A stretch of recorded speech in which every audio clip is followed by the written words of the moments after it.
Oo. 4 na. So yan mga kabato. So update natin sa poso dito sa asyenda ni Madam. Ayos pa nila eh. Nagka problema, technical error. So medyo magulo dito. Naputol yung tali eh. Sinayos lang nila. Yung tali nila. So, pwede nang mag-operate dyan.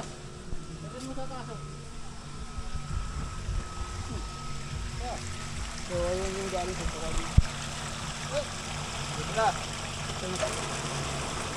Magkakunti lang ha. Magkamali pa lang tayo ng tubig dito.